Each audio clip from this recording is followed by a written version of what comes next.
My name is George GITTOES. I'm Australian. I was born in Rockdale, which is outside of Sydney. It's probably the poorest suburb in Australia and always has been. I grew up on the streets, and when I was a kid you thought the only way to get in the newspaper was to get killed or something. You'd never normally think someone like me would have a voice like I now have in film and art and the other things that I do. But when I was just 18, I came to America because I was worried about the civil rights movement. I came to America to start as a photojournalist, filmmaker and artist to document that part of history. It was an incredible time. I think it was Martin Luther King and Bobby Kennedy's death that made me think I've got to work in America. And so since that age of 18, I've been using all of my mediums to cover what's outside, not what's inside. And I don't belong to any political movement or party. I just hate injustice, and I believe that it's only what you see with your own. It's what you see with. I only believe what I see with my own eyes. I don't rely on newspapers. I don't rely on television, and I found that everything that's reported in the media is distorted and strange and twisted. Within the first day of arriving in a place like Islamabad or Pakistan or Bosnia or Iraq, you discover that it's completely different. And an artist can view things and show things in a different way to a journalist. Everyone says to me, why? You know, you're an artist. Why do you keep going to war? Why do you keep risking your life? And I say, well, why don't you? Why aren't there more artists doing it?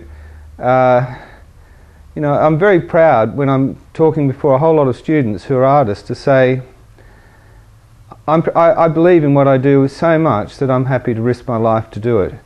Look at all these soldiers that get sent out by the American military, and they're or any army, they're expected to risk their lives, and quite often they don't know what they're risking it for. They're just following orders.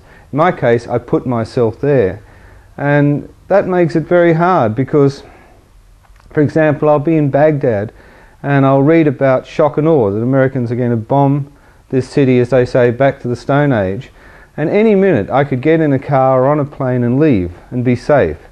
But it's my decision, not someone else, not an editor, not an officer in an army. It's my decision to stay there and do the art.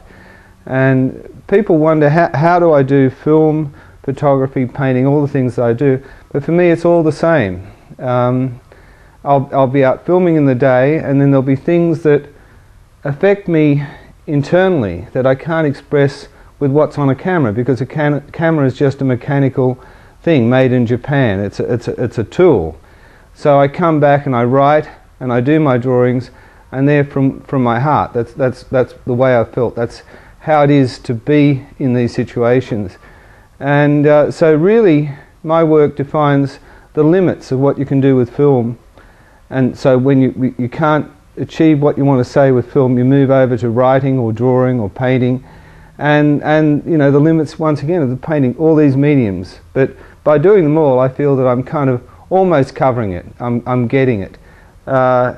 It's interesting, if you're at a massacre, like for example, I was in Rwanda at the Kabeya massacre, where something like 200,000 people were slaughtered around me with machetes, and I knew that I had to document this because the people doing the killing were war criminals, and I knew that my photographs would someday be used to try and bring them to justice. But there were things going on there, stories to be told, emotional things like being in the dark and hearing mothers crying and their babies dying, and the horror of it could never be expressed with a camera or anything else. It had to be an artist and a writer. You know, you can only get to that stuff through your own, you know, internal emotions. You know, a camera can't do it. So I hate it when people say to me, you must be some kind of adrenaline junkie, you know, you love war and violence, you keep going back. There couldn't be anything less true. I love peace, I love humanity, and that's why I'm there. I want people to know that I care.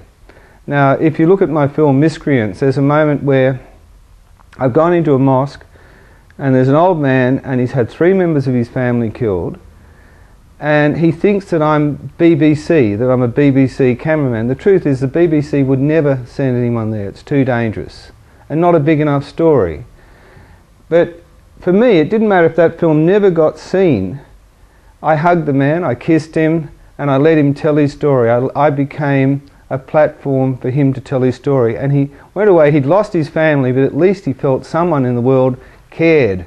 And that's the big function that I fulfill. I'm in all these obscure places.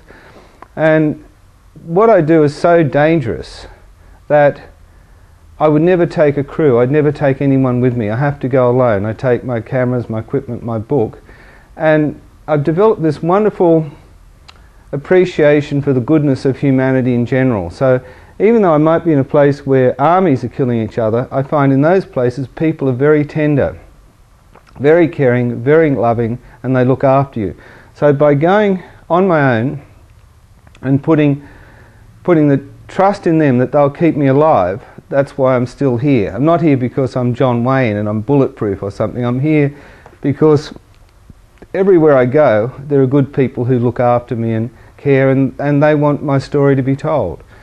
The people, for example, of Pakistan with the film that I've just made, they don't want a fundamentalist rule that's going to take away the rights of women to go outside or have education, and take away the rights for people to listen to music and do poetry.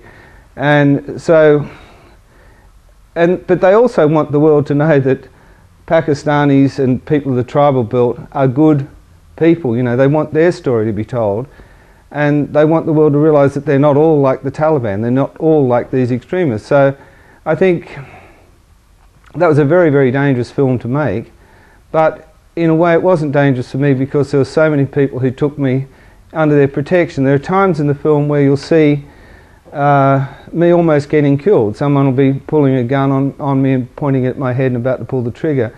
But there's always 4 or 5 other people who love me, who are within arm's reach, that can pull that gun away from my head. And I'm aware of that. That's my safety net.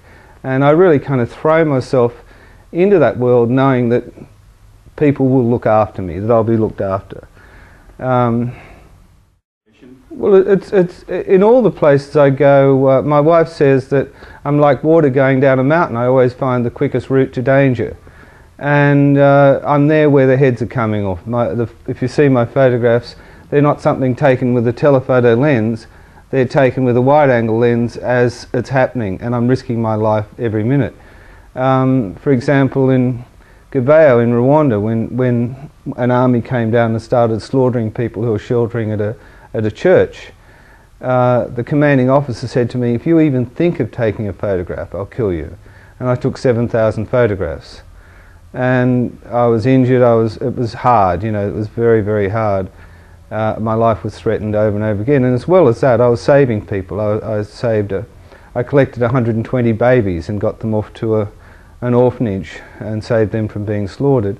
So Rwanda was very bad, but it's just, like for example in this film in Pakistan, we were making a film, you know, it was actually a film about family values, and we had women in it, and the Taliban came, you see that in the film. They closed down the film, and then I went towards them asking them why were they doing it. Instead of replying with words, one of the men picked up his gun and cocked it. Unfortunately, he hadn't put his clip in properly, so when he pulled the trigger, the gun misfired, it didn't fire. Had he put his clip in properly that morning, I wouldn't be talking to you now.